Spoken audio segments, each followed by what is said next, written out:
வணக்கம். Z from Javad வட்டிப்புதூர். Power writer அப்படிங்கிற YouTube channel மூலமாக மீண்டும் சந்திப்பு ரொம்ப மகிழ்ச்சி. அத்தோட எங்கள் சேனலை சப்ஸ்கிரைப் பண்ணுங்க, பெல் பட்டன் அழுத்த மறந்துடாதீங்க. அத்தோட எல்லாத்துக்கும் ஷேர் பண்ணுங்க. அதிமுகவின் பொதுச் செயலாளர் எனப்படும் எடப்பாடி பழனிசாமி ஒரு 5 நாள் காணாமல் போயிட்டார். எங்க போனார் அப்படிங்கிறது யாருக்குமே தெரியல. அதிமுக பிரமுகர்களுக்கு ரொம்ப அதிசயம், இருக்கக்கூடிய அவருக்கு கீழே இருக்கக்கூடிய முக்கிய பொறுப்பாளர்களுக்கு மிகப்பெரிய அதிசயம். உளவுத்துறைக்கே தெரியலன்னா பாருங்களேன், அந்த அளவுக்கு ரகசியமான ஒரு பயணம். என்னடா அது, எங்க போனார், என்ன சமாச்சாரம்? மிக உதறலான ஒரு தகவலாக அந்த ஒரு 5 நாள் போயிட்டு இருந்தது. அப்புறம் முந்தா நாள் வந்துட்டாரு. கேட்டா கேரளாவில் தங்கி சிகிச்சை கொள்வதற்கான அனுசரிங்க. அவருக்கு ஆல்ரெடி பாத வலி இருக்கு. நம்ம எக்ஸாம் புயலோட பாருக்கலாம், ஒழுங்கா அவரால் நின்று பணிகள் செய்ய முடியவில்லை. ஒரு நாள் பார்த்தாரு, வேட்டியும் சட்டையும் கொடுத்தாரு, அப்புறம் சேலத்துக்கு ஏறி போயிட்டாரு. அதே மிகப்பெரிய ஒரு பிரச்சனையாகவும் கருத்தாகவும் விமர்சனமாகவும் போயிட்டு இருந்தது. ஆமாம், அதிமுக தொண்டர்களுக்கு அவர் எந்த ஒரு ஆலோசனையும் சொல்லவில்லை, அவர்களுக்கு எந்த ஒரு கட்டளை உத்தரவையும் பிறப்பிக்கவில்லை. அவர் வாட்டுக்கு வந்தாலும் ஒரு நாள் கொடுத்தாரு, கிளம்பி போயிட்டாரு. ஆமா, அதுக்கு பின்னாலதான் பாத வலி அப்படிங்கிற ஒரு காரணம் வந்தது. அந்த நீதிமன்றம் சம்பந்த வகையில் அவன் நேரடியாக ஆஜராக வேணும் அப்படிங்கிற ஒரு சம்பந்த வகையில எனக்கு பாத வலி, நான் நேரடியாக வாக்குமூலம் தர முடியாது அப்படிங்கிற மாதிரி சொன்ன வகையில் அந்த நேரத்தில் பாத வலினால் தர முடியாதுங்கிற ஒரு கான்செப்ட். எக்ஸாம் புயல்ல கூட அவர் சொல்ல கிடையாது, எனக்கு பாத வலி, நான் சேலத்துக்கு போய் ஓய்வு எடுக்க போகிறேன் அப்படின்னு அந்த கான்செப்ட் இப்ப தெரிஞ்சிருக்கு. அன்னைக்கு தெரிஞ்சது. அதற்கு சிகிச்சை இன்னைக்கு எடுக்கிறதுக்காக ஒரு 3 நாட்கள் நான் சென்றேன், கேரளாவில் தங்கி விட்டு வந்தேன் அப்படிங்கிறார். ஆனா அவர் சேலத்தை விட்டு வெளியே சென்றது, மற்றபடி இடையில் ஒரு நாள் வச்சால் கூட 3 நாள் சிகிச்சைக்காக சென்றேன். அதில் எந்த ஒரு மாற்று கருத்து வர வாய்ப்பு இல்லை. மற்றபடி யாரிடமும் சொல்லாமல் செல்லக்கூடிய அளவுக்கு என்ன அப்படிங்கிறது ஒரு நிலைப்பாடு. அதிமுக தொண்டர்கள் யோசிப்பாங்களா இல்லை, என்னடா அது, நம்முடைய பொதுச் செயலாளர் திடீர்னு காணாமல் போயிட்டாங்க, எங்க இருக்காங்க ஏது இருக்காங்க சொல்லாம போயிட்டாங்க. அவர்கள் வீட்டுக்குள்ள தெரியும், அவர்கள் குடும்பத்துக்குள்ள தெரியும். மற்றபடி கட்சியின் வெளிப்பாடா இருக்கக்கூடிய சமயத்துல எல்லாம் எதிர்பார்ப்பாங்க இல்லையா. உளவுத்துறைக்கே தெரியலைன்னா அப்புறம் என்ன இருக்கு? அவரை சுற்றி இருக்கக்கூடிய உளவுத்துறை போலீஸார் மற்ற சோ யாருக்குமே எந்த ஒரு தகவலுமே இல்லை அப்படின்னு பட்சத்தில் சந்தேகம் வரத்தான செய்யும். ஆமா, என்ன அப்படிங்கிற சமயத்தில் அது ஒரு கருத்து போயிட்டு இருக்கு. அதாவது எதிரிகளை அழிப்பதற்காக ஒரு யாகம் நடத்த சென்றிருக்கிறார் அப்படிங்கிற மாதிரி தகவலும் போச்சு. அதெல்லாம் ஒண்ணும் கிடையாது அப்படின்னு சொல்லி இன்னைக்கு அதை எடப்பாடி மறுத்துட்டாங்க. எதிரிகளை அழிப்பதற்காக ஒரு யாகம் நடத்தக்கூடிய அளவுக்கு இருந்து அப்புறம் ஒவ்வொரு மனுஷன் தனக்குத்தானே அழிச்சுக்க வேண்டியதான். இது கூட இந்த திமுக கலைஞருக்கு ஆட்சியில கூட ஒரு சம்பவம் நடந்தது.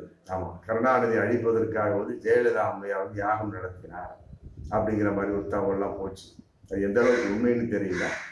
அப்ப கூட ஒரு தகவல் போச்சு. ஆனா அதுக்கு பின்னாடிதான் திமுக தலைவர் கருணாநிதி ரொம்ப ஸ்ட்ராங்கா இருந்தார். ஆமா, ரொம்ப உடல்நலம் அன்னைக்கு கூட நல்லா இருந்தது. ஒருவேளை ஜெயலலிதா அம்மையார் எதற்காக யாகம் நடத்தினாரா நடத்தலையான்னு தெரியல. எப்படியோ அப்படி ஒரு பேச்சு வந்த வகையில, பேசப்பட்ட வகையில பின்னால கருணாநிதி கருணாநிதி ஐயா ரொம்ப ஸ்ட்ராங்காவே இருந்தாங்க. நல்ல உடல்நலம் பாதிப்பு இல்லாம ஆரோக்கியமாகவே இருந்தாங்க. ஆமா, ஒருவேளை அந்த யாகத்தின் வெளிப்பாடாக கூட இருக்கலாம், நல்ல மாற்று கருத்து இருக்கு. பட் எந்த அளவுக்கு உண்மை அப்படிங்கிறது தெரியல. அதே நேரத்தில் இன்னைக்கு எடப்பாடி வந்தது சமயத்துல பேட்டி கொடுத்துருக்காரு.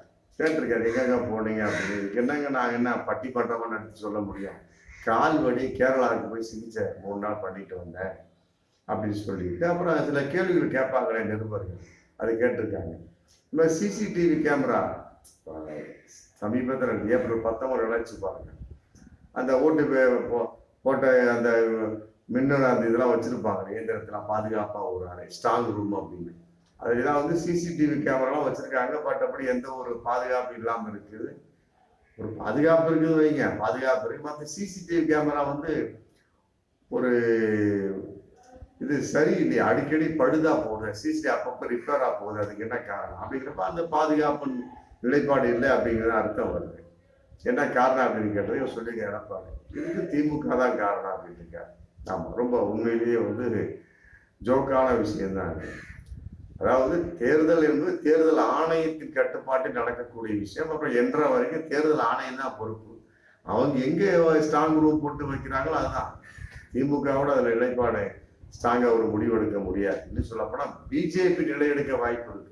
ஏன்னா அவங்க கையில தான் இடி இருக்கு, ஐடி இருக்கு, தேர்தல் ஆணையம் எல்லாமே இருக்கு.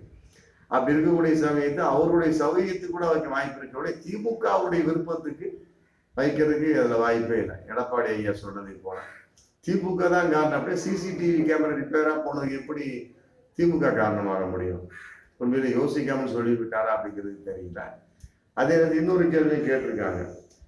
ஆமா, சொல்லிட்டு அந்த விஷயத்த சொல்லிட்டு சொல்லுங்க, திமுக ஆட்சியில வந்து வெப்பம் அதிகரிக்குது, வெப்பம் அதிகமாக இருக்குது அப்படின்னு சொல்லியிருக்காங்க. அதுவும் எந்த அளவுக்கு தெரியல. அதாவது வந்து வெப்பம், மழை, காற்று, புயல் இதெல்லாம் வந்து இயற்கையின் வெளிப்பாடு. நம்ம திமுக ஆட்சியில வெப்பம் அதிகம் அப்படிங்கும் போதுல அப்ப திமுக ஏதாவது ரிமோட் கண்ட்ரோல் வச்சிருக்காங்களா என்ன? அதெல்லாம் ஒண்ணும் கிடையாது. இங்க இருந்து தட்டி விட்டா சூரியன்ல வந்து 100, அப்பா 100 அடிப்பா, இன்னைக்கு 105 பாயிண்ட் கொண்டா. மு.க. ஸ்டாலின் கையில இருக்கா என்ன? யாரு கண்டா? சொல்ல முடியாது. இப்ப எடப்பாடி மாதிரி சொல்லியிருக்கிறார், திமுக ஆட்சியில வந்து வெப்பம் அதிகமாக இருக்கிறது அப்படின்னு சொல்லியிருக்கிறார். அது எந்த அளவுக்கு அப்படிங்கிறது யோசிக்காமல் சொல்லிவிட்டாரா அப்படிங்கிற ஒரு தகவல் இன்னைக்கு போயிட்டு இருக்கு. இயற்கையின் வெளிப்பாடு. ஆமா, மிக்ஸா அப்படி பாக்குறப்ப திமுக மு.க. ஸ்டாலின் வந்த பின்னால ஒவ்வொரு வருஷம் நல்லா மழை பெஞ்சிட்டு இருக்கேன். ஜெயலலிதா ஆட்சியார் காலத்துல அவங்களுக்கு பேரு நீர் ராசி அப்படின்னு பேர் உண்டு. ஜெயலலிதா அம்மையார், அந்த அம்மா என்னப்பா நீர் ராசி உள்ள லேடிப்பா அப்படின்னு கூட சொல்லுவாங்க. அது மாதிரி மு.க. ஸ்டாலின் அப்படித்தானே நீர் ராசி உள்ளவராக தான் தெரியுறாரு. இந்த 3 வருஷ காலத்துல என்னைக்கு தண்ணி பஞ்சம் வந்துருக்கு சொல்லுங்க பார்ப்போம். ஏன்னா அவர் வந்து பூர நட்சத்திரத்தை பிறந்தவர், சுக்கிரன் சம்பந்தப்பட்ட வகையில் சுக்கிரன் ஆதித்யம் உள்ள நட்சத்திரம் பிறந்தவொடனே கட்டாயம் அவருக்கு நீர் யோகம் உண்டு. அதன் அடிப்படையில் இந்த 3 வருஷமா எங்க ஒண்ணுமே கிடையாது. வெயில் அடிக்குது, அது விடுங்க. எடப்பாடி சொல்றது மாதிரி இருந்தா அப்புறம் அவன் நீர் ராசி விட்டுதானே. திமுக இது வெப்பம் அதிகரித்திருப்பதற்கு திமுக தான் காரணம் அப்படின்னா அப்புறம் மழையும் சரியாக பெய்து கொண்டிருக்கிறது, அதிகமாக பெய்து கொண்டிருக்கிறது. ஆங்காங்கே குளம் குட்டை எல்லாமே நிரம்பி வழிகிறது. இன்னைக்கு வரைக்கும் தண்ணி பஞ்சமும் இல்லைங்க. வெப்பம் அதிகரிப்பது திமுக தான் காரணம் அப்படின்னா அப்புறம் இது தண்ணி பஞ்சம் இல்லையே. அப்ப அதுக்கு திமுக தான காரணம். எப்படி சொல்ல முடியும்? இல்லை இயற்கை காரணமா சொல்ல முடியுமா? எடப்பாடி ஐயா சொன்னதை போல வெப்பத்துக்கு திமுக காரணம்னா மழைக்கு திமுக தான் காரணம் அப்படிதான் சொல்ல முடியும். அவருடைய கூட்டம் அது மாதிரி தான். அண்ணாமலை சொன்னார் பாருங்க, கோயம்புத்தூர்ல வந்து 3 டிகிரி செல்சியஸ் வெப்பம் அதிகமாக அடிக்குது, அதுக்கு திமுக தான் காரணம் அப்படின்னாரு. ஆமா, எடப்பாடிக்கும் அண்ணாமலைக்கும் ஒத்து வராது. பட் 2 பேரும் எப்படி ஒரே டைம் இந்த வகையில ஒத்து போறாங்க அப்படிங்கிறதும் தெரியல. உண்மையிலே இதெல்லாம் வந்து ஏற்றுக்கொள்ள முடியாத ஒரு கருத்து தான். ஐயா வந்து ரொம்ப அவசரப்பட்டு பேசி விட்டார்களா அல்லது யோசிக்காமல் பேட்டி கொடுத்து விட்டார்களா அப்படிங்கிறது ஒரு தகவல் இன்னைக்கு போயிட்டு இருக்குது. ஆமா, மழையாகட்டும் வெயிலாகட்டும், ஆமா அது தெரிஞ்சு அவருக்கு தெரியும். அவங்க ஏதோ ஒரு வகையில திமுக மேல குறை சொல்லி கொண்டே இருப்பது அப்படிங்கிறது அது வாழையடி வாழை அவங்களுக்கு ஒரு நிலைப்பாடு, அரசியல்வாதிகள் நிலைப்பாடு. ஆமா, திமுக நல்லது செய்தே இருக்கட்டுமே, அதிமுக குறை சொல்லி அப்பதான் அவங்க அரசியல் பண்ண முடியும். அதுக்காக வந்து இயற்கை வழியிலேயே அரசியல் பிழைக்குமா அப்படிங்கிற ஒரு விஷயம் இருக்கு இல்லையா? வெப்பத்துக்கு திமுக தான் காரணம். அப்படி பார்க்குறப்ப மழைக்கு திமுக தான் காரணம். அப்படி பார்க்கும்போது இன்னைக்கு தண்ணீர் பஞ்சமே இல்லாமல் தமிழ்நாடு ஜம்முன்னு இருக்கு, அதுக்கு திமுக தான் காரணம். அதை எடப்பாடியை ஒப்புக்கொள்வார்களா, அண்ணாமலை போன்ற ஒப்புக்கொள்வார்களா அப்படிங்கிற பகிரங்கமான ஒரு கேள்வி இருக்கு இல்லையா? அதனால வந்து எப்படியோ உளவு துறைக்கு கூட தெரியாமல் இருக்கக்கூடிய அதிமுக பிரமுகர்களுக்கு கூட சொல்லிக் கொள்ளாமல் அவர் ரகசியமாக சென்று வந்தார் அப்படிங்கிற தகவல் இன்னைக்கு போயிட்டு இருக்கு. ஆமா, எதற்காக சென்றார் அப்படின்னா யாகத்திற்காக சென்றார், எதிரிகளை வந்து ஒழிப்பதற்காக, அழிப்பதற்காக. இப்ப நரேந்திர மோடி சொல்லிட்டு போனார் பாருங்க, திமுகவை ஒழிப்பேன். அப்புறம் அவர் வந்தாரு, அதிமுகவை அழிப்பேன் அமித்ஷா. ராஜ்நாத் வந்தாரு, காங்கிரஸ் அழிந்து போகும், டைனோசரை போல அழிந்து போகும் அப்படின்னாரு. ஆமா, இவங்கெல்லாம் பாக்குறப்ப மந்திரவாதி மாதிரி தான் தெரியுறாங்க. ஒருவேளை எடப்பாடி இந்த வகையில் சேர்த்துட்டாரா அப்படிங்கிறது தெரியல. ஆனா பாஜக பிடிக்காது. எடப்பாடிக்கு வந்து பாஜக பிடிக்காது, மாற்று கருத்து இல்லை. ஆனா அண்ணாமலையோட கருத்தும் பாஜகவுடைய கருத்தும் எடப்பாடி உண்ணாவோட இருக்கு. ஏதோ மந்திரவாதி மாதிரி தான் இருக்கு. யாரு கேட்டா யாகம் செய்து வந்தாரா, இல்ல கால் வலிக்கு மட்டும் மருத்துவம் செய்ய ஆயுர்வேத சிகிச்சை செஞ்சு வைத்தாரா, அது அவரவருக்கு தான் தெரியும். எப்படி இருந்தாலும் கருத்துக்கள் வெளிப்படக்கூடிய சமயத்துல எல்லாமே இயற்கையின் வெளிப்பாடா இருக்கக்கூடிய திமுக தான் காரணங்கள் எப்படி ஏற்றுக்கொள்ள முடியும்? ஆமா, அப்படி பார்க்கக்கூடிய சமயத்துல அவர் எதிரிகளை அழிப்பதற்காக யாகத்தை நடத்தி வந்தார், அங்கு நடந்த யாகத்தை கலந்து கொண்டு வந்தார் அப்படின்னு ஏற்றுக்கொள்ள முடியுமா? அதெல்லாம் முடியாது. மனுஷன் யாரும் அழிக்கலாம் முடியாது. ஆமா, அது வேறு ஆயுதத்தை கொண்டு அழிக்கலாம், அது வேறு கதை.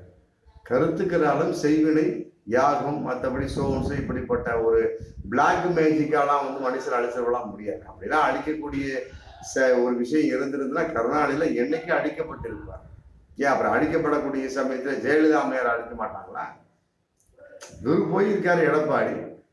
ஆமா, ஒரு கருத்துக்கு வச்சுக்குவோமே, எடப்பாடி வந்து எதிரிகளை அழிப்பதற்காக யாகம் நடத்தி சென்றார் அப்படி வச்சாலும், அப்புறம் இவர் அழிக்கிறதுக்கு திமுக காங்கிரஸ் எல்லாம் வந்து யாகம் நடத்த மாட்டாங்களா? அவங்களுக்கு தெரியாத கேரளா மாந்திரிகம்? எல்லாத்துக்குமே எல்லாம் தெரியும், ஒரே வார்த்தை. மற்றபடி கவனமாக பேசாமல் தவறிவிட்டாரா அப்படிங்கிற பகிரங்கமான ஒரு தகவல். அதே நேரத்துல அவருடைய வெளிப்பாட்டின் வெளிப்பாடை இப்படி ஒரு கருத்து போயிட்டுனால யாகம் நடத்தி சென்றார் அப்படிங்கிற அதுவும் உண்மையாக இருக்கும்போ அப்படிங்கிற ஒரு பகிரங்கமான ஒரு எண்ணமும் வருதா இல்லையா? பார்ப்போம் மீண்டும் அடுத்த வீடியோ. நன்றி.